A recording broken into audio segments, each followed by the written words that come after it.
Bom dia a todos. Nós vamos continuar aqui na Associação Paulista de Magistrados com o ensino à distância. E a palestra de hoje vai ser o tema vai ser de improbidade administrativa. Os palestrantes vão ser nossos colegas Alexandra Fux de Araújo, Luiz Manuel Fonseca Pires e o Dr. Marcos de Lima Porta. O Dr. Alexandre agora está abrilhantando a assessoria da seção de Direito Público. O Dr. Luiz Manuel está lá na Vara da Fazenda aqui da capital e é professor universitário. E o Dr. Marcos Porta está na assessoria da presidência e tem auxiliado bastante também a Escola Nacional da Magistratura. E a palestra de hoje não vai ser tão abrangente como poderia ser todos os temas que são, que suscitam dúvidas ou que sejam de maior expressão dentro da própria legislação. Então, vamos cingir a temas a respeito de culpa e dolo nos tipos, né, previstos na legislação, a questão de existir ou não a tentativa, se existe a perda do cargo, se ela pode se estender à própria aposentadoria. No caso da perda do cargo, daquele que exerce um cargo que ele pode acumular regularmente, se essa perda se estende aos demais cargos que existem em acumulação.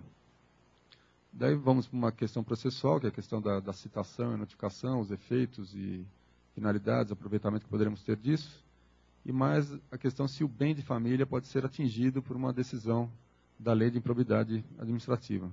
Então, inicialmente, vou passar a palavra para o Dr. Luiz Manuel, que vai fazer uma breve introdução e depois vamos enveredar nesses temas aí que são os centrais da nossa palestra de hoje. Bom dia a todos. Inicialmente, eu cumprimento meus colegas aqui de mesa, Alexandra, Marcos, Domingos, cumprimento todos os colegas que nos acompanham. A proposta inicial aqui nesses 5 minutos, que eu não vou passar disso, é contextualizar uma abordagem que tem sido enfrentada pela doutrina do direito administrativo a respeito da improbidade de 2, 3 anos para cá, com uma boa repercussão na doutrina, ainda na jurisprudência, de forma talvez inconsciente, sem se dar conta dessa dimensão. Essa ideia tem sido reproduzida, que é uma proposta de compreender a improbidade administrativa como uma 4ª instância de responsabilidade. Nós temos tradicionalmente as instâncias de responsabilidade civil, criminal e administrativa, e a improbidade administrativa, pela configuração constitucional, poderia ser entendida como uma 4ª instância, quer dizer, uma instância ainda em formação, cujo regime jurídico é um regime jurídico próprio, que extrai a sua base essencialmente do direito administrativo, do regime jurídico administrativo, mas não é uma categoria que se subordina às outras categorias já conhecidas. Essa reflexão é importante porque nós temos tradicionalmente a responsabilidade civil bem compreendida, bem amadurecida no pensamento jurídico. O direito romano, ele nada mais fez do que sistematizar algumas práticas que já ocorriam a respeito da responsabilidade civil. E isso, ao longo do tempo, até chegar no Código de Napoleão, nada mais se faz do que uma maturidade sobre o tema. Do mesmo modo, a responsabilidade criminal, desde as leis draconianas e passando aí pelos humanistas e a ideia da humanização da pena, Mirandola falando da dignidade da pessoa humana no século XV. Quando se chega, então, no Estado de Direito, na Revolução Francesa, nós temos também uma maturidade a respeito dessa abordagem. Mas a responsabilidade administrativa, que é a 3ª instância que nós conhecemos, ela tem uma certidão de nascimento, que é a Revolução Francesa. Revolução Francesa, a Constituição Francesa de 1791, se inaugura uma nova era, a era onde nós temos o Estado de Direito e nele 3 instâncias de responsabilidade. É interessante perceber que hoje, com o olhar histórico, nós podemos ver isso claramente. Mas para os juristas franceses, os magistrados franceses, apenas em 1873, com o julgamento do caso Agnes Blanco, é que se começou a delinear melhor o que seria serviço público e responsabilidade civil do Estado, responsabilidade administrativa. Então vejam que é curioso que o fato de termos um marco bem definido na história, que é a Revolução Francesa 1789, como início de 3 instâncias de responsabilidade, não fez com que, na mesma época, em 1791, com a Constituição Francesa e logo adiante, isso fosse compreendido claramente. Pelo contrário, foram quase 100 anos para se perceber o que aquele signo que era a Constituição Francesa e as constituições que se seguiram após a de 1791, o que o signo do Estado de Direito queria dizer. De tal sorte que, ao longo do século passado, é que de fato se desenvolve com mais maturidade a terceira instância de responsabilidade, que é a responsabilidade administrativa. Ora, nós vivemos hoje uma realidade que é a realidade da qual nós devemos partir, que é a realidade constitucional brasileira, Constituição de 88, na qual se afirma uma instância de responsabilidade que ainda não foi percebida com tanta clareza. Nós temos a tendência, como sempre se teve, de procurar alocar instâncias de responsabilidade novas que surgem àquelas já conhecidas. No entanto, nós vivemos hoje um momento que provavelmente, tal como aconteceu com a Revolução Francesa e o caso Agnes Blanco, talvez daqui 30 ou 40 anos seja muito fácil falar sobre 4 instâncias de responsabilidade olhando para trás, olhando para a Constituição de 88. No entanto, a nossa preocupação, no curso principalmente da INFAM, que tem sido desenvolvido pela ministra Helena Calmon e o Ricardo Chimente, é justamente fazer perceber que já se forma, e já há uma produção científica a respeito disso, uma 4ª instância de responsabilidade. E vejam que isso é importante porque se nós tivéssemos a ideia de alocar a responsabilidade por improbidade à natureza penal, a primeira conclusão que nós poderíamos tirar é que a lei de improbidade seria totalmente inconstitucional, porque os tipos dos artigos 9, 10 e 11 são tipos excessivamente abertos, que não se justificam diante de um regime jurídico de direito penal. Do mesmo modo, se nós tentássemos alocar a responsabilidade a uma responsabilidade civil, nós poderíamos, em muitos casos, onde há uma violação ao patrimônio ético da administração pública, não vislumbrar o dano naquela perspectiva da autonomia de vontade do direito civil. E da mesma forma em relação à responsabilidade administrativa. Muitas vezes há um equívoco de se acreditar que o fato de existir um processo disciplinar seria razão suficiente para evitar a ação de improbidade que deveria ser suspensa enquanto se aguarda o processo disciplinar. Então, a perspectiva aqui desse nosso diálogo, ela parte disso, de compreender a improbidade administrativa como uma instância autônoma que se fundamenta no artigo 1º, o princípio republicano, o artigo 37, parágrafo 4º, e tem 3 pilares pelo princípio republicano: a prestação de contas, a transparência e a responsabilidade. São 3 consequências imediatas do princípio republicano: transparência, prestação de contas e responsabilidade. E essa responsabilidade do princípio republicano, aliada a esse signo, que é o signo da probidade administrativa, é que faz com que tenhamos essa proposta de uma 4ª instância de responsabilidade, que é a instância da probidade administrativa. Bom, queremos ver agora quem que vai se arriscar a iniciar a palestra já discutindo sobre o primeiro tema, né, que será a questão da culpa e do dolo dentro da lei de improbidade administrativa. Quem que se manifesta?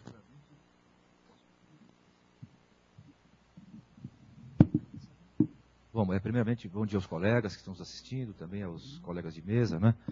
E sempre é uma honra voltar aqui à Pamarges e participar de debates tão importantes como esse tema da improbidade administrativa. Como eu disse o Luiz Manuel, né, quer dizer, ao se admitir essa autonomia da responsabilidade da improbidade administrativa, nós então conseguimos enxergar, não é, quer dizer, o quê? Um regime jurídico que vai ao encontro do nosso atual Estado democrático e social de direito. É uma nova atmosfera jurídica na qual nós vivemos, uma Constituição, sob os ares de uma Constituição conceitual, uma Constituição carregada, recheada de valores, e que foi batizada de Constituição Cidadã. Tem, portanto, o cidadão no seu, vamos dizer assim, no seu núcleo de direitos, né, e, portanto, isso deve ser observado por todos que aplicam o direito e que estudam também o direito. Essa, portanto, é a ideologia que hoje permeia o direito nosso brasileiro. Então, por conta disso, né, essa questão da autonomia é de suma importância porque ela consegue obter maior efetividade aos princípios fundamentais do Estado de Direito. Nesse sentido, me parece, então, importante o quê? No plano da infraconstitucionalidade, já na lei de improbidade administrativa, constatar que nós temos ali previstos, né, quer dizer, o quê? Pelo menos três grandes grupos de atos administrativos, né? Atos de improbidade administrativa. Os colegas acompanharam o artigo 9º, que trata especificamente do enriquecimento ilícito. Depois para frente, causam prejuízo ao erário. E, finalmente, nós temos o quê? Os princípios gerais, lesão aos princípios da administração pública. E parece que aqui é uma certa gradação, né? Vai do mais, vamos dizer assim, mais específico, mais genérico, que não pegar no outro pega no 11. Mas, enfim, de qualquer maneira, a modalidade culposa vem expressamente prevista tão somente na hipótese da seção 2 deste capítulo 2 da Lei de Improbidade Administrativa, no que diz respeito ao prejuízo erário. O artigo 10, então, ele ali prevê, não é? Quer dizer, o quê? Qualquer ação ou omissão dolosa ou culposa. Bom, então a grande pergunta qual é? Se essa previsão normativa, ela encontra compatibilidade com a Constituição Federal. E, a meu ver, os casos são, até onde eu sei, até onde eu constatei, até onde eu estudei, são poucos, mas eles existem. Essa culpa, na verdade, ela vai ocorrer desde que seja uma culpa grave, não é isso? Quer dizer, e que, de uma maneira, não é, quer dizer, voluntária, esse sujeito, não é, quer dizer, ele acaba, não é, quer dizer, infringindo esses dispositivos legais. Então, um exemplo que poderia aqui incidir, que poderia ser elencado, por exemplo, o caso de um servidor público desleixado. Um caso, por exemplo, de um servidor público que age, por exemplo, na sua função pública, desleixo. Isso por si só, quer dizer, ele já voluntariamente, não, quer dizer, ainda que não tenha dolo, né, que não tenha consciência livre e específica de, não é, quer dizer, de ferir, não é, quer dizer, aí a probidade, né, ele, por si só, por conta dessa sua situação, ele já acaba, não é, quer dizer, agindo e configurando por conta disso que é um ato de improbidade administrativa. Quer ver outro exemplo também? É um servidor público que não tem a capacidade suficiente para exercer, não é, quer dizer, a sua função pública. Então, claro que são hipóteses, não é, quer dizer, que são casos muito específicos. A culpa, nesse caso, ela tem que ser uma culpa grave, e, portanto, não é, quer dizer, existe, a meu ver, sim, espaço, dentro desse ambiente da improbidade administrativa, o quê? A possibilidade de se configurar o quê? Uma conduta ímproba decorrente de uma culpa.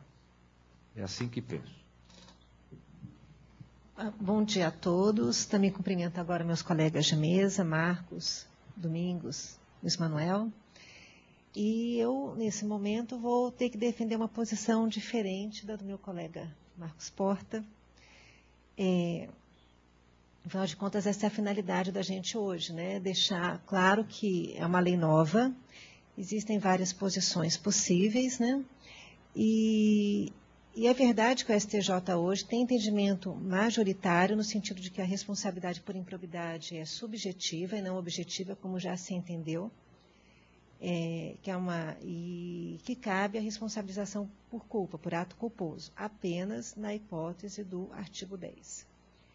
Você me permite, já começando aqui um debate, eu não sei se essa lei é nova, não. É uma lei de 92, né? Bom, não é exatamente uma lei criança, mas é uma lei ainda adolescente que não chegou à maturidade. Certo? E, em razão disto, agora que a gente tem um volume de decisões no STJ para se dizer que existe entendimento predominante, após as primeiras decisões de primeira instância e segunda instância arriscarem bastante, né? E demonstrarem nos diversos estados do Brasil entendimentos bem diversos entre si. Bom, eu acho que é difícil se defender que o artigo 9º seria inconstitucional, porque o próprio artigo 37, parágrafo 4º da Constituição, explicita que os atos de improbidade administrativa importarão em diversas penalidades na forma e gradação previstas em lei. Então, a própria Constituição remete à lei para definir como é que será a forma desse ato de improbidade. Porém, existe um outro aspecto a ser abordado quando se fala em tipo culposo, né? O bem jurídico, no artigo 10, protegido, é a agressão ao bem público. E, na prática, é muito difícil se configurar essa agressão ao bem público, como se verifica no caput do artigo.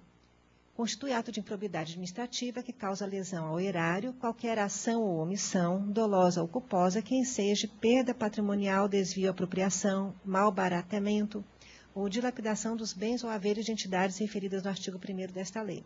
Ou seja, o bem jurídico defendido é o bem público, né? Então, tem que haver uma agressão ao bem público. Eu acho que é muito difícil você caracterizar essa agressão ao bem público de uma forma culposa para o servidor. Tanto que em muitos acórdãos se fala muito em culpa grave. Por outro lado, existe uma dificuldade muito grande de diferenciar essa culpa da mera irregularidade administrativa. Fica uma zona cinzenta muito ampla. E nesse contexto, a culpa, na verdade, ela não ocorre. O que ocorre é um dolo, né? É muito difícil dizer que... E quais seriam os elementos desse dolo? A gente vai importar, dessa culpa, a gente vai importar todos os elementos do Código Penal, do sistema penal. Não existe ainda, ou não existe, uma configuração na lei daquilo que seria realmente, de quais seriam os elementos desta culpa. Então, por esses motivos, acho muito difícil você dizer que um ato de improbidade se deu de forma culposa, ou ocorreu de forma dolosa, ou houve uma mera irregularidade. Você acha que é inconstitucional esse artigo 10, então, nessa parte? Eu acho que a lei não foi explícita o suficiente para preencher todos os requisitos previstos na Constituição para se dizer que o ato de improbidade foi culposo, porque a Constituição fala na forma e gradação previstas em lei. O artigo 10 ele é muito amplo, ele apenas menciona o termo culposo. Então, faltou na lei uma explicitação de como configurar determinados atos, os atos do artigo 10, ou uma agressão ao horário, como tendo ocorrido na forma culposa.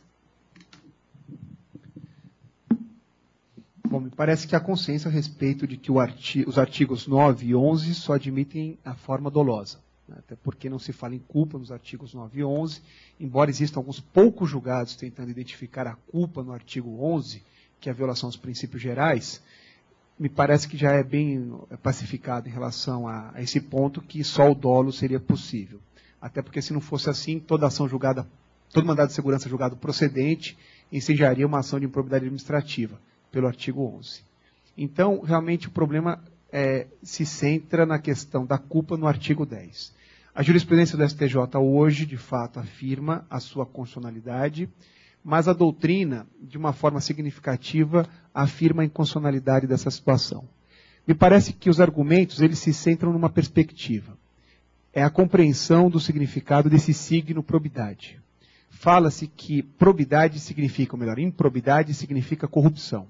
Então, o argumento seria mais ou menos o seguinte: como que alguém pode ser desonesto, corrupto, culposamente? Não há como a pessoa ser corrupta culposamente. E aí que me parece que é um equívoco da doutrina que defende essa posição, porque na raiz da probidade, quando se fala em probos, probitas, existe a ideia daquilo que brota bem, daquilo que produz bem. Por conta disso, o significado etimológico de probidade, ele justifica a ideia de lealdade, de honestidade, de integridade, mas também do modo criterioso de proceder. Quer dizer, alguém que observa parâmetros, objetivos de cuidado em relação à forma de procedimento. O signo probidade, então, comporta semanticamente tanto a forma dolosa ou a forma culposa. Eu não posso reduzir improbidade à corrupção. Improbidade pode ser corrupção, mas também pode ser a ausência de um dever objetivo de cuidado na forma de proceder. Isso significa que realmente compete ao legislador escolher se ele quer trabalhar só com a corrupção, que é o dolo, ou também com a ausência desse dever objetivo de cuidado na forma de proceder, que admite a culpa. E me parece que o legislador quis isso no artigo 10. Lógico que existe uma dificuldade muito grande de aquilatar o que significa essa ausência de um dever objetivo de cuidado. Mas admitir esse pressuposto me parece importante, quer dizer, admitir a constitucionalidade do artigo 10 quando ele fala em culpa. Pois isso significa que um administrador que pretenda, por exemplo, a construção de uma escola ou de um hospital público, e a edificação fica a meio caminho, fica realmente só aquela estrutura, aquela carcaça de concreto pelo meio do caminho, sem ele concluir porque ele não tem orçamento suficiente. Ainda que ele procure mostrar que ele não agiu com dolo, com intenção de fazer isso, que isso não era de modo algum o propósito dele, deixar uma obra no meio do caminho, de todo modo, se eu perceber que, em relação aos padrões mínimos, em relação ao cargo e às competências que foram assumidas, houve uma violação desse dever objetivo de cuidado, eu posso responsabilizá-lo pelo artigo 10. Lógico que isso não pode levar ao extremo de banalizar a própria ação de improbidade administrativa e apuração dos atos de improbidade administrativa, querendo a responsabilidade por qualquer violação de um dever objetivo de cuidado. Ele tem que estar associado a um bem jurídico tutelado que seja realmente significativo. Agora, de todo modo, o pressuposto que me parece importante, apesar da dificuldade da prova, no caso concreto, é admitir que não é apenas aquela consciência e vontade de agir atacando o bem jurídico tutelado, que é o patrimônio público. É também o desleixo, mas o desleixo grave. O descuido que não guarda nenhuma correspondência num protocolo de cuidado que se deveria tomar. Essa culpa, que de um modo geral a jurisprudência fala em culpa grave, é uma culpa que me parece, por conta desse motivo, desse signo, comportar também a culpa, é que me parece possível e constitucional continuar admitindo a culpa pelo artigo 10. Bom, só vou trazer duas ideias aí que foram trazidas, na verdade, num voto da ministra Liliana Calmon, que, na atualidade, né, os recursos, assim, patrimônio ambiental, patrimônio histórico, vários outros aspectos, né, que fazem uma parte moral, que fazem parte da nossa identidade como pátria, né, eles não podem estar entregues a um administrador inepto, a um inábil, esse tipo de coisa. Então, ela acha que às vezes o prejuízo pode ser irreversível e deixar de punir essa conduta poderia ser desastroso, até porque as próximas gerações não estariam podendo assim usufruir desses bens que foram mantidos até a atual época, né? E eu vou trazer assim que quem estiver lendo assim o artigo 10, eu tenho a impressão que algumas condutas assim são bem claras aí que admitiriam assim uma punição pela forma culposa, ainda que, lógico, com essa graduação de a gente olhar a questão do desleixo grave. Então, o inciso 10 é bem claramente, né? Agir negligentemente na arrecadação de tributo ou renda, bem como no que diz respeito à conservação do patrimônio público. E outros incisos, né, que dizem respeito à falta de conhecimento da norma ou o desleixo, a falta de se debruçar sobre o tema, né? Então, o inciso 3º fala, sem observando as formalidades legais. O inciso 6º, a mesma coisa, sem observância das normas legais e regulamentares. O inciso 7º, conceder benefícios sem observância das formalidades legais ou regulamentares. São vários incisos, né? Então, o 9º, a mesma coisa, não autorizados em lei ou regulamento, o 9º, o 11º, o 14º e o 15º, todos nessa linha aí da pessoa que agiu, o administrador agiu, sem ter o apreço, o estudo, o debruçar ou meditar em cima de um texto legal ou regulamentar. Então, trazendo mais um elemento aí para a discussão.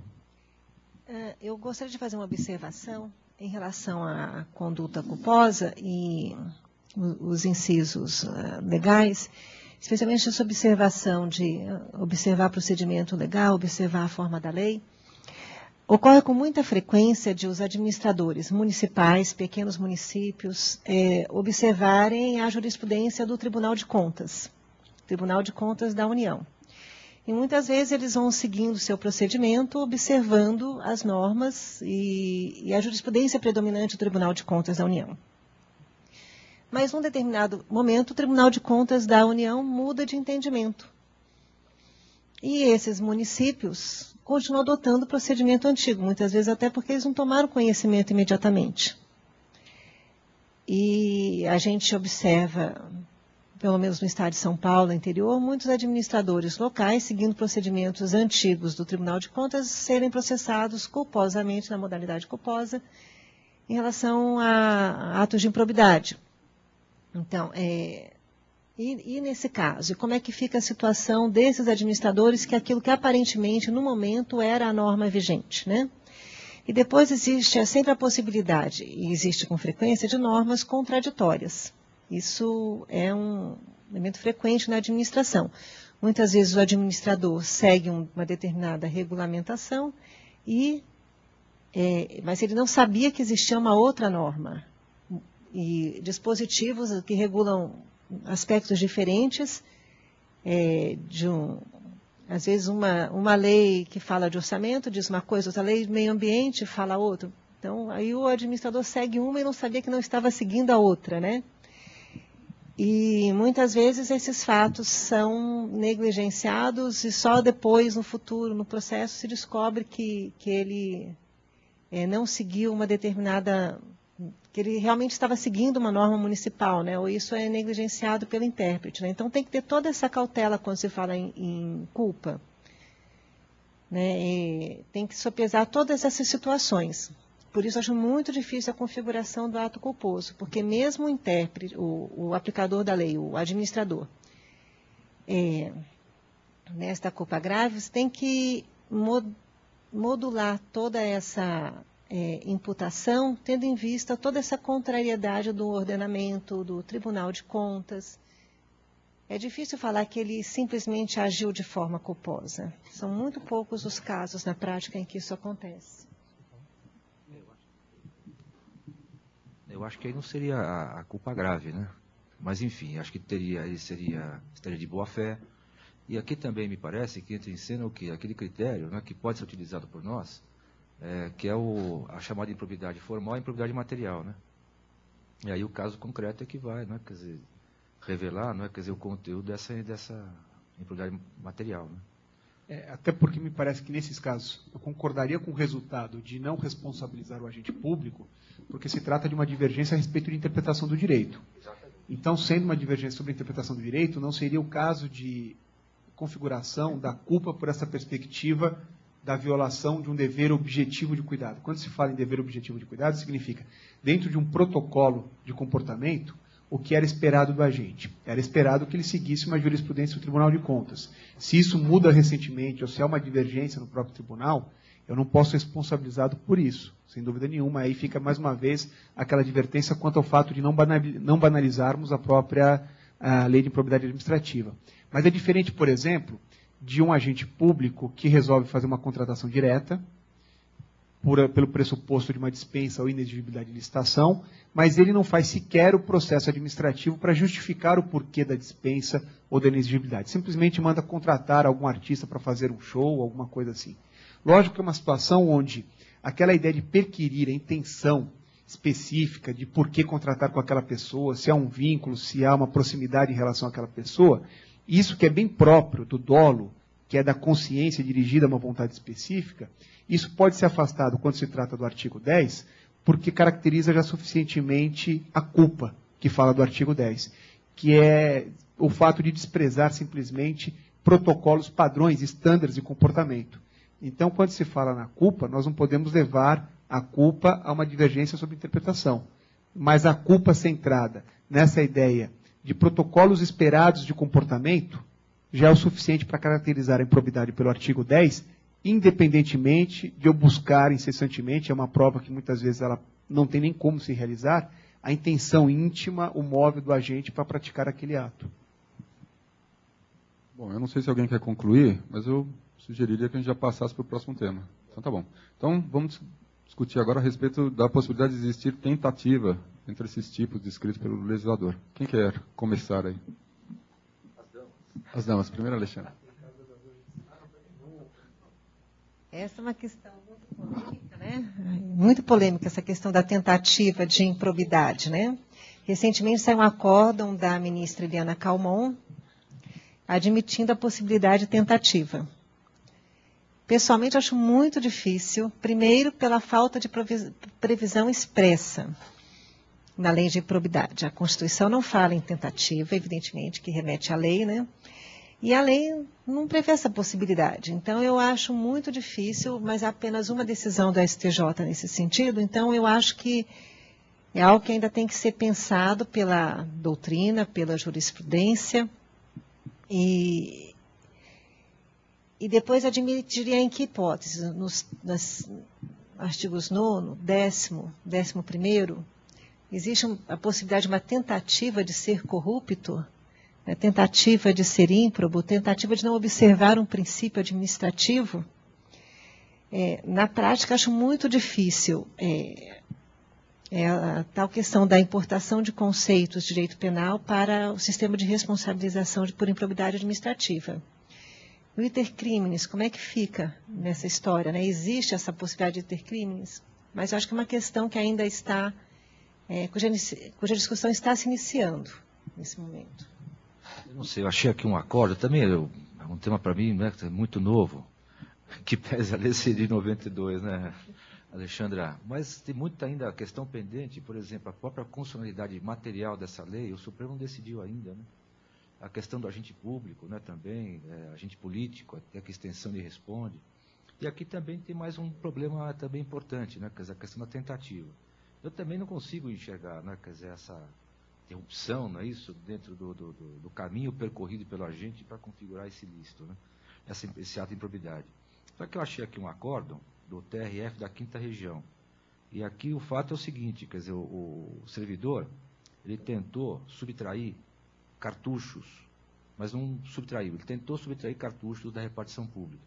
E o acórdão, então, entendeu aqui que essa situação por si só, aliada com a confissão dele espontânea de que isso realmente, né, quer dizer, ele tinha essa pretensão, então, por si só, já configuraria aí o ato de improbidade administrativa. Agora, uma coisa, né, quer dizer, a tentativa para a configuração do ato, né, de improbidade. Outra coisa é a tentativa da situação fática aqui, né, quer dizer, confessada pelo servidor. Quer dizer, são situações, pelo menos, aparentemente, para mim, pelo menos, diferentes, né? Então, eu estou com você. Eu acho que eu não consigo enxergar, né, a possibilidade de haver a tentativa de um ato de improbidade. Ou é improbidade ou não é improbidade. Não dá para ficar no meio termo. Não sei, Luiz, o que você pensa? Acho que nessa questão não teremos divergência, mas só acréscimo de fundamentações em relação a essa ideia da impossibilidade da tentativa, que eu também não admito a tentativa. E eu queria só justificar essa minha posição pela ideia daquela minha fala inicial, onde eu procurei destacar a ideia de uma construção que se faz recentemente sobre uma instância própria de responsabilidade. E uma dificuldade que é própria do ser humano em toda a época, em todos os lugares, de nós procurarmos referências conhecidas. Então, especificamente no nosso tema, nós temos recorrentemente, em cada caso concreto que se enfrenta, a preocupação em alocar o caso a uma natureza jurídica já conhecida. Quer dizer, tentar entender, então, a tentativa pelo direito penal, tentar entender o que é corrupção, se improbidade é sinônimo de corrupção, pelo direito penal. Nesses dois exemplos, nós buscamos o direito penal. Quando essa construção autônoma da instância da responsabilidade, partindo da Constituição e da leitura tópico-sistemática da própria lei de improbidade, significa compreender na sua realidade juridicizada quais são os alcances definidos. E nós não temos, partindo da lei de improbidade administrativa, qualquer adoção da ideia de tentativa. Não tem a tentativa contemplada nessa lei. E eu não preciso buscar um alicerce no direito penal para justificar a improbidade, porque ela se constrói como uma instância própria.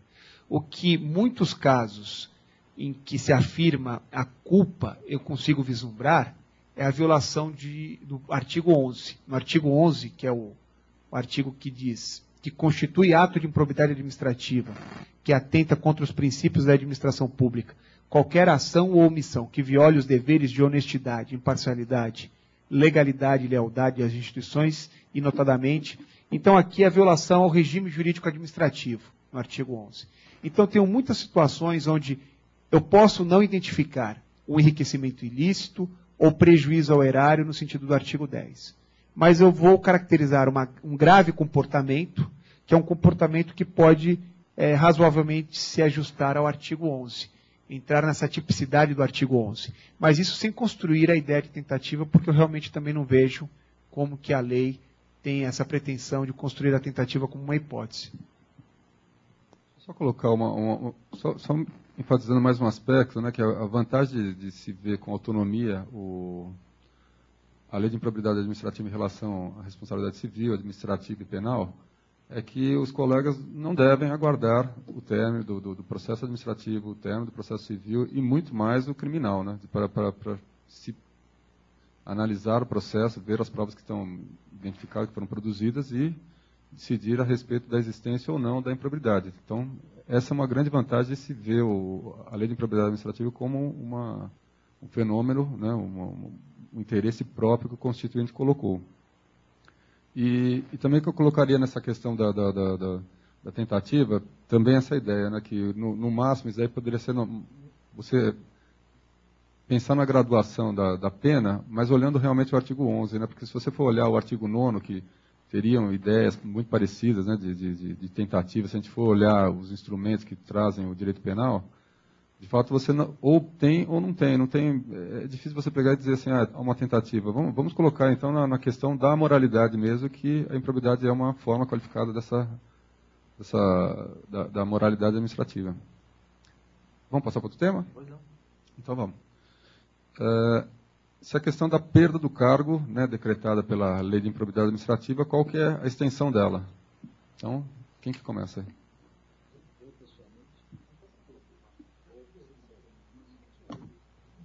Então, eu tenho uma posição, talvez não seja, né, unânime, enfim, em relação aos que pensam os colegas, né? Porque existe, pelo menos, duas interpretações, pelo menos a princípio. Uma que sustenta o seguinte, que a pessoa vai perder o cargo na qual ele praticou a improbidade. E uma outra corrente que acaba sendo mais extensiva. A improbidade diz respeito à atuação dele dentro do mundo do direito público, dentro da administração pública. Então, o que acontece? Praticou essa improbidade, independentemente de ser nesse cargo, outro cargo assim por diante, ele automaticamente perde todos os cargos. Eu estou mais inclinado a aceitar a segunda tese. Então, por exemplo, tem um prefeito ou tem um vereador que também é um médico concursado e que tomou posse, que exerce a função de médico dentro da repartição pública municipal, por exemplo.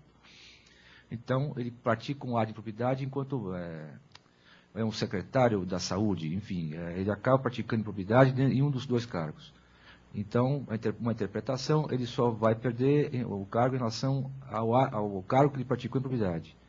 E a outra posição é que não, ele perde todos os cargos porque ele acabou ferindo improbidade e, né, quer dizer, atingiu então aí o interesse do direito atinente à administração pública. Eu estou mais inclinado a aceitar a segunda tese, em que pese ser policial que está acumulando o cargo, por exemplo, de professor, delegado de polícia como professor, agente, por exemplo, de segurança penitenciária, com, por exemplo, professor, ou, enfim, as hipóteses que a lei permite, 2 cargos de médicos, né? Quer dizer, de qualquer maneira, praticou improbidade, eu acho que a extensão ela é mais lata, é ampla e atinge, então, a todos os vínculos, vamos dizer assim, jurídicos que esse servidor tem para com o poder público. Marcos, nesse caso, tem que discordar de você. Então, na verdade, eu entendo que essa é uma questão complexa e que não existe uma resposta pronta. Então, eu acho que a saída é analisar caso a caso, aplicando-se proporcionalmente a pena de acordo com a gravidade. Acho que não parece justo para o sistema que um agente público que tenha sido condenado culposamente na qualidade de como vereador, digamos, né? É um médico, um bom médico da rede pública, etc., que ele venha a perder o cargo de médico, uma função técnica, porque ele, na qualidade de vereador, agente político, tenha concorrido culposamente para a prática de um determinado ato. Me parece que essa é uma situação que configuraria uma injustiça. Isso sem contar que em alguns municípios do Brasil, pequenos municípios, esta penalidade é extremamente grave, porque praticamente todos os empregos que existem na cidade estão dentro do poder público. Então, quando você estende com tal gravidade a penalidade, você acaba retirando a pessoa todo o mercado de trabalho da cidade. É uma penalidade extremamente gravosa. Por isso que eu entendo que deve ser aplicado o princípio da proporcionalidade da pena. Vai depender da dimensão do município, da dimensão do dano, da dimensão do ato, de todo o contexto. E eu acho que a lei, nesse ponto, ela veio bem porque ela não deixou a situação fechada, né? Cabe ao juiz, dentro do caso concreto, analisando toda a situação, aplicar a penalidade. O que não pode o magistrado é, diante de um caso concreto, em que existem 9, 10 réus de improbidade, aplicar uma única pena a todos de forma solidária. A pena tem que ser individualizada, tem que analisar o contexto da participação de cada um, da conduta de cada um no ato ímprobo, e aí fixar a penalidade e a perda do cargo de acordo com a participação e a efetiva atuação daquele agente naquele caso concreto. O artigo 12 prescreve quais são as sanções possíveis em relação à improbidade. O inciso 1 em relação ao 9º, o 2 em relação ao 10, o 3º em relação ao 11. E nos 3 se afirma o seguinte: a possibilidade de perda da função pública. Então, a sanção prevista em relação aos tipos anteriores é uma sanção que não se restringe ao cargo. Ela se estende à ideia da função pública. Esse agir em nome de terceiro, que pode ser em um cargo, em dois, um cargo, emprego público. Agora, eu concordo plenamente com que é a preocupação da Alexandra na ideia de que essa ideia de extensão além do cargo específico, o que a lei admite, seja feito com muita parcimônia, com muito cuidado. Porque eu não posso ter uma situação onde um vereador, por exemplo, uma situação que acontece muito no interior, cede ali frequentemente o carro que deveria lhe atender para cabos eleitorais fazerem serviço, terem atendimento de saúde no município próximo, para que eles possam se deslocar. Numa situação assim que eventualmente seja apurada improbidade, e esse mesmo vereador seja um professor na cidade, um professor que quase todo ano recebe ali honras e homenagens por ser um ótimo professor, eu não tenho qualquer pertinência em relação ao que foi praticado num cargo e o outro cargo por ele exercido. Quer dizer, quando a lei fala em função pública, a perda da função pública, ela tem que pressupor que, ela exige esse pressuposto, de que o ato de improbidade praticado seja um ato potencialmente agressivo em qualquer um dos cargos. O que isso pode acontecer numa situação concreta, mas em muitos casos, talvez na grande maioria, não existe essa comunicação. Então, é necessário que se tenha essa preocupação para que, inicialmente, essa perda da função pública que fala a lei seja dirigida ao cargo específico da improbidade. Em situações excepcionais, aí sim a extensão a outro cargo acumulado. Está ligado, então, não é? Quer dizer, com o critério de aplicação das sanções. Com o ato praticado. Se a o natureza do ato praticado. A natureza do ato praticado. Que vai, né, quer dizer, possibilitar ou não, é isso? Que atingir o... no exemplo até dado, no outro cargo. No exemplo até dado para Alexandre, é interessante, eu falei do professor, mas o médico acaba sendo a mesma coisa. A ideia de um cargo, o cargo original daquele agente público é um cargo estritamente técnico. E um cargo que ele exerce há muitos anos e cumpre com precisão o cargo. Não tem sentido uma improbidade praticada no outro se estender ali de uma forma avassaladora, pegando toda a ligação que a pessoa possa ter com o cargo público. Né? Bom, não sei se querem colocar mais uma conclusão. Quer colocar? Não, então é o critério da razoabilidade, é isso? E da proporcionalidade que vai, né, quer dizer, imperar nesses casos, e aí então se verificar a extensão, né, quer dizer, do efeito, né, quer dizer, jurídico da decisão. Agora, isso implica no quê? E que é possível, então, não é? Quer dizer, vai perder tudo. Evidentemente que esse é um aspecto bastante polêmico, né? Porque se existem decisões que condenam a perda de todos os cargos sob o fundamento de que o bem jurídico aí é a administração pública, e uma vez praticando-se a improbidade num cargo, todos os cargos estariam contaminados por essa falta de probidade, né? Então, existe fundamento para outra posição, mas, de qualquer forma, eu acho que é uma penalidade muito agressiva e a lei permite essa gradação. Bom, vamos passar para o próximo tema, que é até parecido, né? Mas a questão da perda do cargo é decretada e se isso daí vai se estender para a aposentadoria do servidor. Então, quem poderia começar o tema? Sim. Existe basicamente um argumento central para aqueles que dizem que a perda do cargo público não pode se estender à perda da aposentadoria. A ideia é que, quando se fala em aposentadoria, eu tenho que admitir que é um sistema contributivo, quer dizer, a pessoa passou a vida inteira contribuindo para aquele fim, então, chegando ao final, não seria razoável, não seria justo que ela perdesse ali a aposentadoria para a qual ela contribuiu a vida inteira. Esse argumento, que é o argumento principal dos que defendem a impossibilidade da extensão da perda da função pública à situação de aposentadoria, parte de uma premissa que tem que ser bem destacada, que é a premissa da licitude na relação jurídica. Então, lógico, numa situação de licitude, é natural dizer que se a pessoa contribui o tempo inteiro para aquela perspectiva futura, ela está construindo uma situação onde ela, completados os requisitos para a aposentadoria, ela tem o direito adquirido a ter essa aposentadoria, porque, de fato, ela contribuiu para isso. Então, isto num quadro de licitude. Nós não podemos esquecer que, quando falamos em probidade administrativa, nessa autonomia que ela requer, nessa ideia de estar alicerçado ao princípio republicano, o que se tem é uma situação de grave ilicitude. Admitamos ou não a culpa na hipótese do artigo 10, fala-se sempre de grave corrupção e grave ineficiência.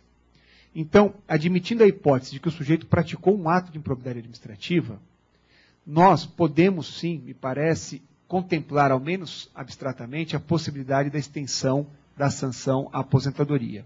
Por que eu digo abstratamente? Porque, tal como na situação anterior, me parece que tem que ser uma medida excepcional, mas ela pode sim ser contemplada abstratamente. Eu não posso eliminar a constitucionalidade dessa pena ao argumento do sistema contributivo, porque, volto a dizer, sistema contributivo numa situação lícita. Vamos imaginar, me parece que é o exemplo que mais pode ilustrar quando seria possível, um parâmetro para entendermos quando seria possível. Vamos imaginar que não se trata simplesmente de um ato de improbidade, alguém que praticou um ato de improbidade isolado, mas alguém que se encontrava num verdadeiro estado de improbidade. Uma corrupção que foi ali noticiada, houve prova suficiente para mostrar que há 5, 6, 7 anos a pessoa montou uma estrutura de corrupção. Uma estrutura onde, se o vencimento do sujeito era de 10, o rendimento mensal há anos, na verdade, era um rendimento de 80, 90, 100, utilizando paraísos fiscais, etc. e tal. Vamos imaginar, então, esse exercício da função pública como um pretexto do enriquecimento ilícito mês a mês. Ora, num contexto desses, é difícil dizer que a aposentadoria é um sistema contributivo e que a pessoa contribuiu, porque contribuiu, na verdade, com essa corrupção estendida ao longo de anos. Então, o que eu quero dizer é que em situações graves, em situações onde eu tenho atos de improbidade, na verdade, praticados ao longo de meses, de anos, em valores expressivos, é um equívoco, me parece, pensar que seria suficiente o sistema contributivo para afastar essa possibilidade da perda da função pública. Além das outras penas, em situações excepcionais, me parece que seria possível, então, também estender a sanção à perda da aposentadoria. Luiz, mas se contributivo, o regime, está contribuindo, é um seguro, né? Então, acho que, quer dizer, mesmo assim, né, quer dizer, teria mesmo previsão jurídica para aceitar essa pena? Nós temos outras penas também aqui. Temos outras penas. Temos outras penas, mas vamos pensar numa situação onde houve ali uma contratação direta, quando deveria ter uma licitação e houve um desvio. É um ato isolado, que me parece que o sujeito se aposentou, tenho que considerar que é um sistema contributivo, eu não vou estender a sanção a isso. Agora, nós temos outras situações, aí os jornais são cheios de exemplos todos os dias, de quadrilhas que são ali desmontadas, desmascaradas, que na verdade o cargo público era quase que um pretexto. Tem situações até onde há notícias da pessoa ter um escritório particular para poder gerenciar aquela empresa de corrupção que ele montou paralelamente ao cargo público. O cargo público era simplesmente o balcão para intermediar um estado de corrupção. Aí eu não falo de um ato de corrupção, de pegar um dinheiro numa situação específica. Eu falo de um estado permanente, de uma situação, vamos imaginar uma situação bem hipotética, de alguém que tenha montado realmente uma empresa de corrupção. Ele tem uma estrutura ali com funcionários que possam permitir ali, mês a mês, dia a dia, ele precisa até de outras contas, precisa fazer lavagem de dinheiro, tem até outros negócios permanentes. Então é difícil falar a ideia de seguro. Seguro o quê? Seguro contra a corrupção? De usar um cargo para, olha, se alguém me flagrar, eu tenho aqui a garantia, o seguro. Então ele faça um seguro privado, se alguém oferecer esse seguro privado. Mas o seguro às custas do poder público, e a contribuição não ocorreu com base no desconto do salário. Aquilo é uma visão, é uma perspectiva atômica, atomista, que retira a realidade do todo. Se ele ali dos seus 10 mil tinha descontado X% para o sistema contributivo, ele tinha uma compensação daquilo e 5, 10 vezes mais com a corrupção que ele instalou mês a mês.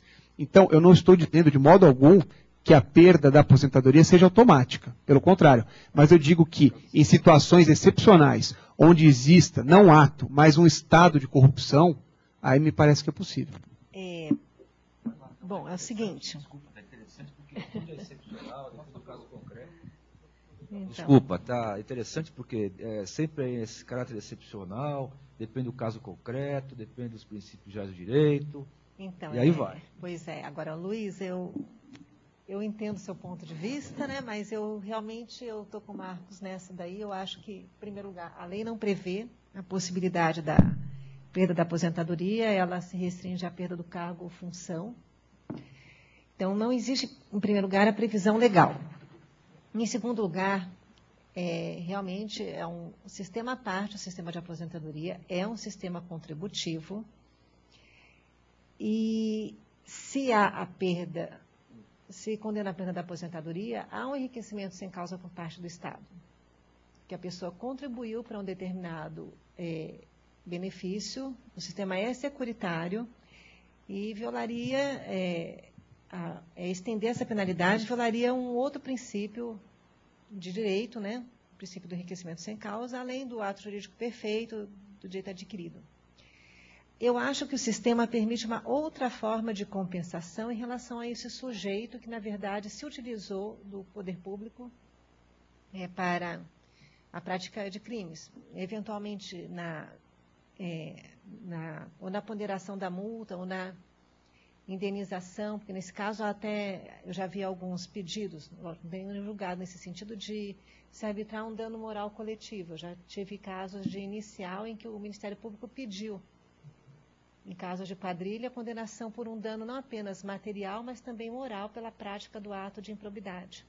Acho que seriam formas, dentro desse sistema de responsabilização, de se compensar esta impossibilidade de se atingir esse benefício da aposentadoria, sem violar o sistema como um todo.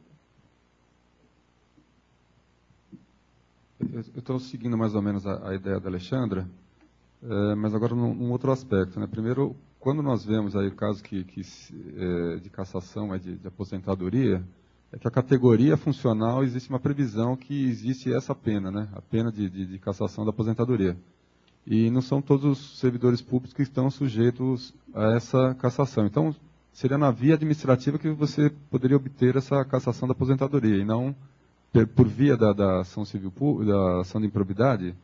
Quando a ação de improbidade fala da função pública, e de fato, quando a pessoa já não tem mais o cargo, né, a gente teria que examinar que ela não está mais dentro do quadro funcional, então essa perda de função pública já não existiria, né, já atingiu. Então, para se conseguir isso, daí teria que se reverter a aposentadoria, observar se existe prazo de prescrição para isso, e, feita essa reversão, aceita essa reversão, aí sim decretar a perda do cargo para que ele não tenha a possibilidade de ter o benefício previdenciário futuramente. Complementando, Domingos, até na esfera administrativa hoje se questiona, existe uma certa divisão do ponto de vista administrativo sobre a constitucionalidade desta pena administrativa da perda da aposentadoria. Só queria fazer uma observação. Admitida a ideia de que com a previsão expressa da perda da aposentadoria existe a constitucionalidade dessa imposição da sanção, porque nós temos que partir dessa premissa. Para quem entende que, ainda que com a previsão expressa, por ser um sistema contributivo, um sistema onde o sujeito, na verdade, ele estabelece o seu seguro futuro, seria inconstitucional qualquer ataque à aposentadoria, aí realmente não há como discutir. Mas admitindo que a previsão expressa da perda da aposentadoria, ela seria condicional, e eu parto dessa premissa, quando se fala em função pública, no artigo 12, não me parece que a pretensão foi falar da função pública na ideia do exercício da atividade simplesmente. Fala-se em função pública como o direito à função pública, que há várias formas de se compreender o direito à função pública. Quando se fala em direito à função pública, pode ser no sentido amplo da função administrativa propriamente dita, o regime jurídico, mas também se fala, e isso existem construções doutrinárias e jurisprudenciais importantes, principalmente no direito comparado, quando se fala em direito à função pública, é o sujeito investido no exercício daquela função e todo o vínculo que permanece com ele em razão daquela função. Significa em atividade ou inatividade, porque ele recebe em razão da atividade praticada. Então, quando se fala em função pública no sentido amplo, fala-se do vínculo que o sujeito tem com o poder público, seja ele um vínculo em atividade ou vínculo em inatividade. E apesar de fato, ser uma sanção com um conceito excessivamente amplo, que a opção não foi falar em cargo, falar em emprego, não foi falar em atividade, foi falar da função pública nesse sentido amplo, me parece que nós temos a possibilidade, ao menos teórica, de admitir que qualquer vínculo que exista com o Estado, seja ele em atividade ou inatividade, encontra-se sob essa perspectiva ampla da noção de função pública. Agora, mais uma vez, me parece importante deixar ressaltado que com isso eu não quero dizer de modo algum que seja automática a perda da aposentadoria. Mas em situações graves, eu não vejo situações graves daquele estado de corrupção, aquela permanência daquele quadro de corrupção. Eu não vejo apenas pela expressão função pública a redução dela ao exercício da atividade, mas sim a ideia de qualquer um que entretém com o Estado esse vínculo jurídico, seja ele em atividade ou não. Bom, vamos passar para o próximo tema? Então vamos ver a extensão da citação e da notificação dentro da lei de improbidade administrativa. Quem quer começar aí? Você pode começar agora, hein, Paulo? Acho que tá Tudo bem, vamos embora, não tem problema nenhum. Na parte agora processual, né? Bom, todo mundo sabe, né, quer dizer, que tem aí uma medida provisória que impõe uma notificação prévia, né, antes do recebimento da petição inicial.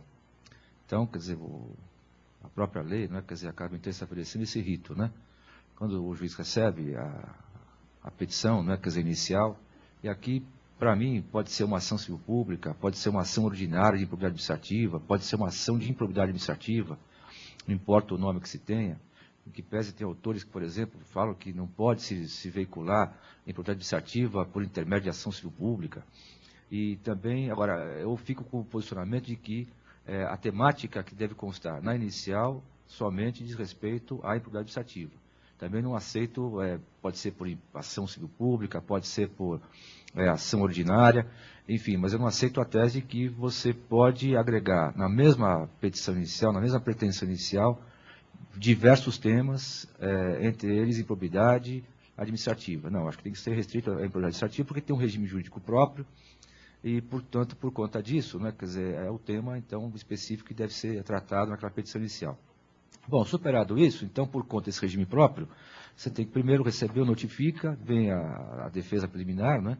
Depois você vai avaliar se é o caso ou não de receber aquela petição inicial, e se receber, a motivação que deve ser dada nesse recebimento dessa petição inicial, e depois você vai mandar citar, né? O que tem acontecido é o seguinte, quer dizer, essa fase preliminar ela fica suprimida em algumas circunstâncias. Então, será que o juiz, de cara, uma vez observando essas notificações preliminares, de cara ele vai e já cita, né, quer dizer, os réus dessa ação de improbidade administrativa, e isso tem, portanto, validade jurídica? E aí o que acontece? Eu, pessoalmente, acho o seguinte, eu acho que se vier uma contestação e que nada se menciona, que nada se fala, né, quer dizer, a respeito dessa fase preliminar, eu acho que isso é válido, constitui, portanto, uma mera irregularidade e que, portanto, não vai gerar prejuízo nem qualquer nulidade. Agora, supondo-se na contestação, preliminarmente vem a parte e alega o quê? Que não foi observada a fase preliminar que antecede a fase de recebimento da petição inicial. E aí, então, nós vamos ter que verificar, então, olha aí, está vendo como é bom? O caso concreto, não é? E situações excepcionais, não sei se cabe aqui, mas enfim, verificar o que é ali, o motivo, né? Quer dizer, se ali, né? Quer dizer, se configurar ali realmente um prejuízo, né? Quer dizer, aí, então, no caso, vai implicar sim nulidade. Agora, o que a gente tem visto na prática é que, via de regra, né? Quer dizer, isso fica mais como um registro, né? E a parte geralmente não acaba aduzindo, né? Quer dizer, realmente o prejuízo, vamos dizer assim, pela inobservância dessa fase preliminar, e, portanto, né, quer dizer, a meu ver, o processo segue. Segue, e aí, então, a gente tem já aí a plenitude contraditório, a ampla defesa, e, enfim, e segue o processo. Eu não decreto, portanto, que a nulidade e volta tudo para poder atender essa exigência aqui constitucional, exigência legal, né? Que, aliás, é medida provisória, né? É outro tema também, né? Quer dizer, tudo bem que essa medida provisória é anterior, né? Quer dizer, ao novo regramento da medida provisória. Mas, enfim, também tem gente que discute um pouco isso, né? Porque o instrumento jurídico, né? Quer dizer, ele tem um regime também próprio, e, portanto, até que ponto ele é constitucional, até que ponto não é, quer dizer, também aí fica para debate. A grande vantagem de se considerar o réu desde já citado, desde a primeira notificação para apresentação da defesa preliminar, é que evita o caso de depois se demorar muito tempo no processo, se aguardando a citação de réus que passam a se ocultar para a citação. Então, tem um aspecto prático em se considerar a notificação desde já como uma citação, mas tem uma consequência negativa em relação a isso. Existe uma certa insegurança jurídica, né? E, recentemente saiu um acórdão, inclusive do STJ, anulando o processo pela falta de citação específica do réu, né? A notificação não é suficiente para suprir a falta de citação. Eu acho que, por cautela, é conveniente praticar os dois atos, a notificação para apresentação de defesa preliminar e depois a citação, como diz a lei. E existe um outro detalhe ao qual um pouco se atenta. A notificação, por não ser uma citação, permite que, após a vinda das notificações, se perceba que o fato não foi corretamente narrado inicial e permitir uma eventual emenda sem que haja concordância dos réus, porque eles ainda não são réus no processo. Então, se o juiz perceber que há algum equívoco, ou o promotor perceber que, após as defesas preliminares, existe algum equívoco na inicial e que ela comportaria uma emenda, acho que esse seria o momento certo para o Ministério Público aproveitar, acertar os equívocos da inicial, porque muitas vezes são processos complicados, que envolvem fatos complexos, que vão precisar de alguma prova, e, naquele momento, acertar a petição inicial e se proceder a uma nova notificação, sem se perder o processo inicialmente proposto, né? E aí depois uma nova defesa preliminar já em relação à petição inicial corrigida e depois a citação. Queria destacar Eu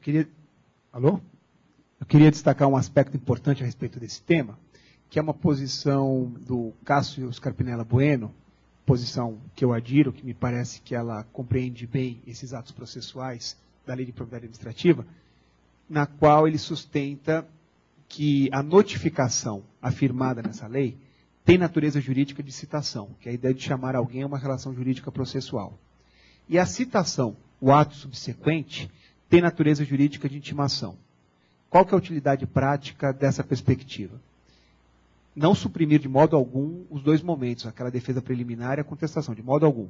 Mas realizar o primeiro ato como um ato de citação para o processo, para apresentar a defesa preliminar, e depois, por meio do advogado constituído, pelo Diário Oficial, ser intimado o advogado a apresentar a sua contestação. Então, aí que fica um ponto que muitos devem pensar, bom, mas aí ficam as divergências doutrinárias, cada juiz pensa de um jeito, como é que fica a segurança jurídica que foi falada pela Alexandra, que de fato a gente tem que tomar cuidado em relação a isso. Em termos processuais, me parece que o que importa, efetivamente, é a dialética processual clara e transparente. Quer dizer, se o juiz entende de um jeito ou de outro, ele tem que expor sempre em cada ato processual qual a sua compreensão a respeito do tema, para que a dialética seja clara sobre isso. Então, o que eu particularmente tenho feito, seguindo essa ideia, que é a ideia proposta pelo Cássio Scarpinella Bueno. No despacho inicial, deixar claro a respeito dessa minha posição, de que entendo que o ato inicial tem por natureza jurídica, a sua natureza jurídica é um ato de citação. Então, o réu será citado para apresentar defesa prévia, não contestação. Caso seja recebida a defesa nos termos do artigo 17, parágrafo 7º, se recebida a inicial, aí ele será intimado por meio do advogado constituído para apresentar a contestação. Com essa regra do jogo bem clara logo no despacho inicial, a vantagem que me parece é que nós superamos uma dificuldade prática, que é uma dificuldade encontrada nas ações de improbidade administrativa, que é justamente a localização de muitos réus para a citação pessoal, a citação nos termos da lei, que é o segundo ato. Porque quando temos alguém que é notificado a respeito de uma ação de improbidade e ele constitui advogado, em muitos casos é bem difícil encontrá-lo pessoalmente para que seja citado.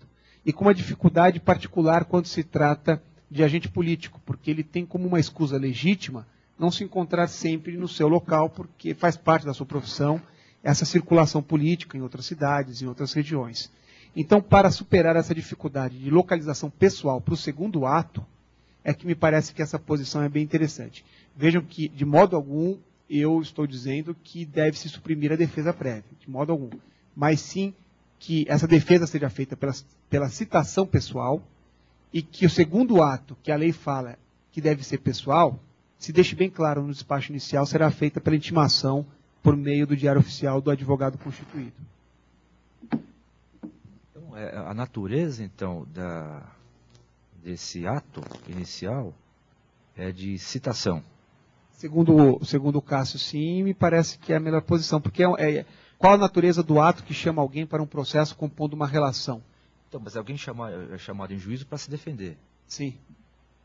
E essa que é a ideia da citação, citar alguém para se defender, ainda que seja uma defesa preliminar.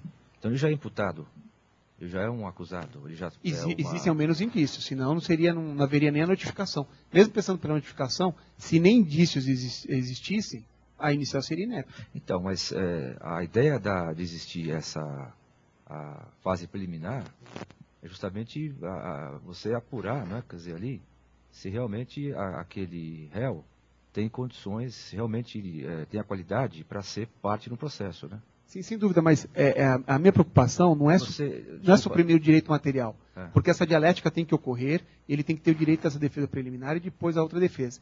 Mas sim pensarmos em relação aos atos processuais, para que ele serve? O ato processual ele não serve como um fim em si mesmo. O ato processual ele tem que ser sempre instrumental. Então, alguém que já conhece o processo, tem um advogado constituído. Qual que é a razão de ser do ato para apresentar a defesa ser por alguém que entregue pessoalmente se ele tem um advogado constituído? Lógico que há problemas práticos que nós podemos pensar da seguinte ordem. Alguém constitui um advogado para defesa prévia e esse advogado logo em seguida apresenta uma renúncia à sua procuração. Numa situação dessas, por cautela, tem que citá-lo pessoalmente. Mas na grande maioria dos casos, a pessoa constitui um advogado para representá-lo na defesa prévia e é o mesmo advogado depois para contestação. Então, o ato pessoal de sair um oficial de justiça, quase que de uma forma ali, de celebrar um ato específico, de estar frente a frente com a pessoa e entregar uma cópia de algo que ele pode receber por meio do advogado constituído. Então perde o fim. Entendi. Eu não concordo muito com esse posicionamento, porque você vai ter o quê? Uma citação que antecede a análise do juiz de recebimento ou não da petição inicial, né? Então, quer dizer, e outra coisa também, a fase preliminar, me parece que é uma salvaguarda do agente público, né? Quer dizer, dos réus das ações. De demonstrar ali, naquele momento, que não tem nada a ver com aquele Mas assunto, veja, né? Essa defesa preliminar, eu não estou dizendo que ela não tem que ocorrer. O que eu estou dizendo é diante dessa realidade específica própria, traçada para a ação de improbidade, que é a pura improbidade administrativa, não há sentido em exigir de alguém que conhece o processo e que acompanha cada passo do processo, por aquele que é o único que vai ter a capacidade postulatória, que é o advogado, compreender que ainda assim é preciso que os atos sejam praticados pessoalmente. Então, mas os momentos são diferentes, né? Você está falando do momento que é posterior ao recebimento da inicial e o momento que é anterior a isso. Sim, então, sim. por conta desse momento, dessa, vamos dizer assim, dessas fases diferentes, né? Não sei, eu não sei se eu concordo muito com essa posição. Eu também estou com o Marcos, porque eu acho que o grande risco dessa posição do Scarpinella, apesar de eu gostar dela ter simpatia pela posição, pelo efeito prático, acho que, primeiro, existe um grande risco depois de ser reconhecida a nulidade do processo. Porque não é nesse sentido que parece estar a lei, né? E existe a outra questão que diz respeito ao fato de que muitos processos por improbidade administrativa, muitas denúncias provêm de brigas políticas, de desentendimento político. Então, esse é um primeiro momento em que o acusado ele pode vir a juízo e esclarecer a situação sem que ele ainda tenha assumido oficialmente uma posição de réu. Então, é uma garantia de quem trabalha com administração, de quem ocupa um cargo público, uma função, quem exerce uma função pública, um agente político, de ainda estar ali numa outra função, prestar esclarecimentos sem que esses esclarecimentos tenham necessariamente a conotação de uma contestação. É que essa perspectiva defendida pelo Cássio, ela me parece importante na medida em que a pessoa não passa a ter a condição de réu, efetivamente, pelo primeiro ato processual. O que se quer enfatizar por essa orientação doutrinária é que não há sentido, no segundo ato, que é o ato que vai formar efetivamente a relação jurídica do sujeito como réu, disso ser praticado pessoalmente quando já há um advogado constituído. Tal como acontece no processo civil de um modo geral, alguém que sabe que está sendo processado, constitui um advogado, o advogado protocola ali a petição com a procuração pedindo para ter vista do processo. É comum, isso daí não tem nulidade alegada, reconhecida, embora muitas vezes se alegue como uma preliminar, o fato do juiz receber aquela procuração, dar vista ao processo, deixar o advogado do réu retirar os autos, mas já dizer, fica o réu citado por seu advogado constituído.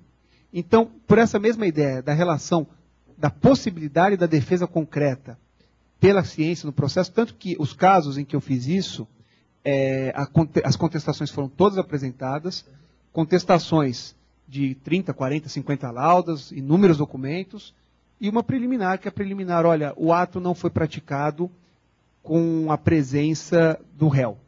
Não houve a citação pessoal do réu, mas por meio desse advogado constituído. Quase como se fosse um cerimonial mágico que a pessoa precisasse do oficial de justiça entregando algo que ela tem plena ciência.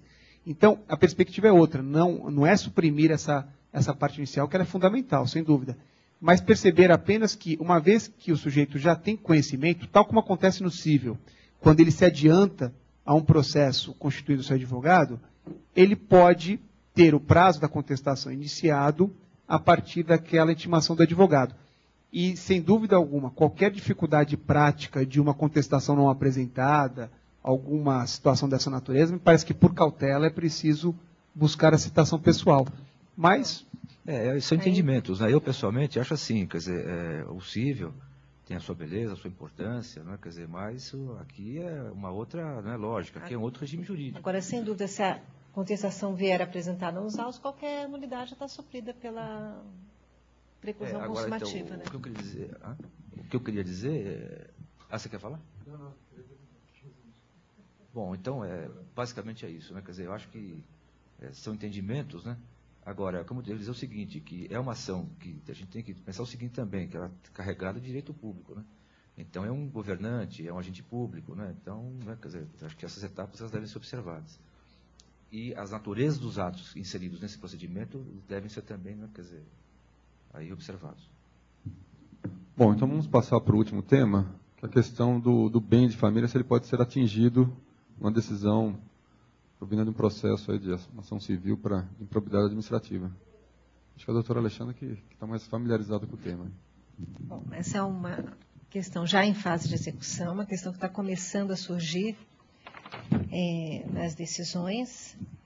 E, bom, existem já decisões no sentido de que o bem de família, a única moradia do ímprobo, pode ser atingido em fase de execução para o cumprimento da sentença, na execução da pena de multa e etc.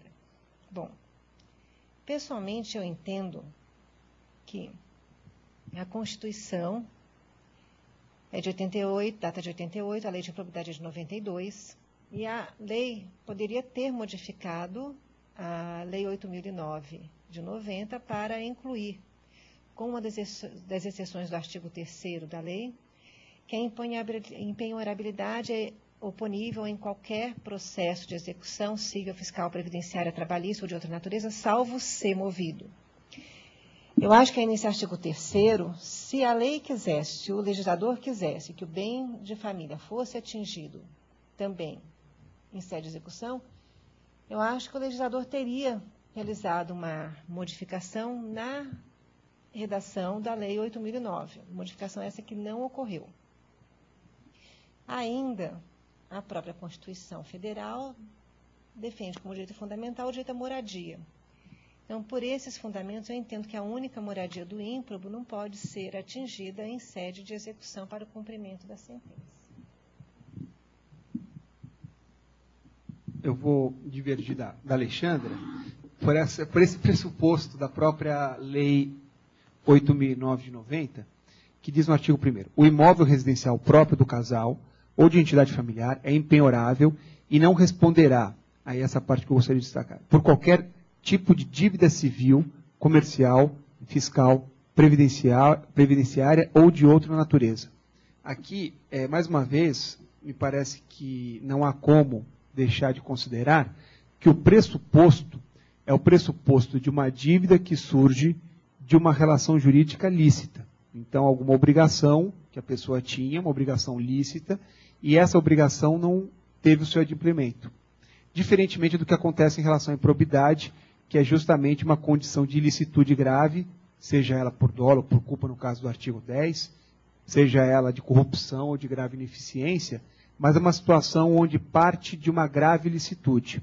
Por conta disso é que me parece acertada a orientação jurisprudencial que afasta essa proteção do bem de família. Temos dois valores aí constitucionais. De um lado, não é quer dizer a necessidade de defender a propriedade, de outro lado, não é quer dizer o direito fundamental, que é o direito à moradia. De novo, depende do caso concreto. Excepcionalmente, se prestigia o direito fundamental, que é dar direito à moradia, porque se deve o quê? Dar a máxima efetividade do conteúdo material dessa norma. Tá bom? Enfim, acho que realmente depende do caso concreto.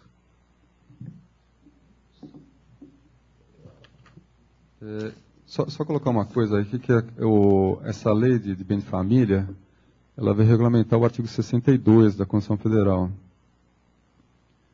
E bom, enfim, essa questão da defesa da moradia, se também o ato ímprobo, eu acho que vai ser muita interpretação do caso concreto também, acredito que seja bem isso mesmo, né? Até para ver se, que é para o próprio legislador colocar lá que alguns bens mesmo dentro do patrimônio familiar ali, os bens suntuosos, eles estariam sujeitos a penhora. Eu tenho a impressão que vai ter que olhar realmente o caso concreto, porque é até uma desvalia que uma pessoa que, principalmente nos casos de enriquecimento ilícito, né, previsto ali no artigo 9º, a pessoa ainda tem essa proteção de manter aquela moradia que ele só adquiriu por conta de ter alcançado o patrimônio público, né, que ele, de maneira desleal, ele se apropriou. Bom, mais alguma ideia a respeito, não? Bom, antes de encerrar a palestra, né, então, agradecer a presença dos colegas que deixaram os seus afazeres, vieram aqui tentar expor o tema, aí ainda que um prisma um pouco menor, né, do que todo o tema da lei de improbidade administrativa pode trazer. Eu queria ver com os colegas se poderiam também apurar, né, investigar, ou poderiam também, né, no caso, meditar um pouco mais a respeito. E eu convido a entrarem na página, né, da Infam, né, que é a Escola Nacional de Formação e Aperfeiçoamento de Magistrados, é o www.infam.stj.jus.br, que ali tem um quadro à esquerda, né, na página, que está dizendo os enunciados, teoria e prática. Então, esse material, esses enunciados aí foram colhidos aí, até pelos próprios palestrantes que estão aqui presentes, várias palestras que são feitas por todo o Brasil, trazendo as várias realidades, são várias experiências, várias trocas de ideias que foram colocadas ali como enunciados, que acabaram predominando. Então, acho que a leitura desses enunciados vão ser assim, muito importantes, né? Muito interessantes pelo caráter abstrato e de aplicabilidade aí em geral, né? E agora eu convido aí os palestrantes a darem uma última pincelada no tema aí que foi tratado hoje. Bom, posso começar. Olha, eu quero dizer o seguinte, tem muita, ainda que seja uma lei de 92, mas tem muito assunto ainda, né, quer dizer, ainda por se tratar, não é, quer dizer, dentro dessa lei de improbidade administrativa. É a questão, por exemplo, do agente político, unificação de penas, é outro assunto também importante que eu vejo aí que dá para ressaltar. A parte da prescrição e decadência, também ali você vai encontrar temas também interessantes, divergências. Enfim, muito ainda, não é, quer dizer, nós temos ainda por desvendar, por amadurecer com relação ao conhecimento e aplicabilidade dessa lei de improbidade administrativa, que, como bem disse o Luiz, né, quer dizer, ela guarda conformidade, vai ao encontro do ideário nosso, do próprio Estado democrático e social de direito. Obrigado. Concordo com o Marcos. É uma lei nova, a gente ainda tem muita dificuldade na aplicação. Hoje já está afastada a possibilidade de responsabilidade objetiva, né, que já foi um tema em debate, né, então já se fixou a necessidade de responsabilização subjetiva, um sistema de responsabilidade subjetiva, e ainda tem várias questões pendentes. A lei é difícil de aplicar, até porque em muitos casos o ideal seria a realização de perícia, até para a gente conseguir apurar se houve ou não realmente agressão ao erário, qual o prejuízo. Essa é uma questão que, na prática, é complicada se deixar para execução, porque se não há dano ao erário, então não está configurado o artigo 9º, aí depois as penas, como é que fica, né? Que, se você não sabe com antecedência realmente se houve o dano ao erário, isso pode afetar no quantum da multa, nos anos relativos à suspensão dos direitos políticos. Então, são vários detalhes que ainda estão em aberto em relação à aplicação da lei, então a gente tem que debater muito sobre isso, pensar muito na hora de elaborar a sentença para evitar que fiquem os pontos em aberto e desde diversos incidentes para a execução. Eu concordo com tudo que foi dito aqui na fala final, lógico, e fica só aqui a proposta de uma reflexão por essa sugestão que foi dada, de vislumbrar a improbidade administrativa enquanto instância própria de responsabilidade, o que tem inúmeras aplicações. Acredito que os debates que foram travados aqui mostram bem isso, que ainda é uma ideia em construção, e uma ideia que quanto antes nos conscientizarmos a respeito, tanto melhor para a realização do princípio republicano. Eu falei no início sobre a instância de responsabilidade administrativa, que embora tenhamos hoje a referência de 1791, que foi a Constituição Francesa, na verdade ela passou a se construir em 1873, quase 100 anos depois. Que essa dificuldade realmente de termos signos suficientes na Constituição, signos suficientes em leis, mas a percepção de como eles operam. Um exemplo claro a respeito disso, apenas para ilustrar essa pertinência com o direito brasileiro, é o princípio da moralidade no artigo 37, que se encontra ali desde a Constituição de 88, mas o alcance dos significados possíveis, especificamente em relação ao nepotismo, só foi dado depois de uma década de Constituição. Inúmeros julgados no início da Constituição diziam que moralidade não se referia a nepotismo. Até que houve um momento que o mesmo signo ali passou a ser compreendido de uma outra forma. Então me parece que esse debate tem a proposta de despertarmos todos para um signo que se encontra presente desde a Constituição de 88 e que só recentemente começamos a tomar conta da sua importância, que é a importância da improbidade administrativa enquanto esfera própria de responsabilidade. Então, quero desejar uma boa tarde a todos, né? Agradecer novamente, né, aos colegas que vieram aqui participar desse debate, né, desse programa do ensino à distância, e dou para encerrar a palestra.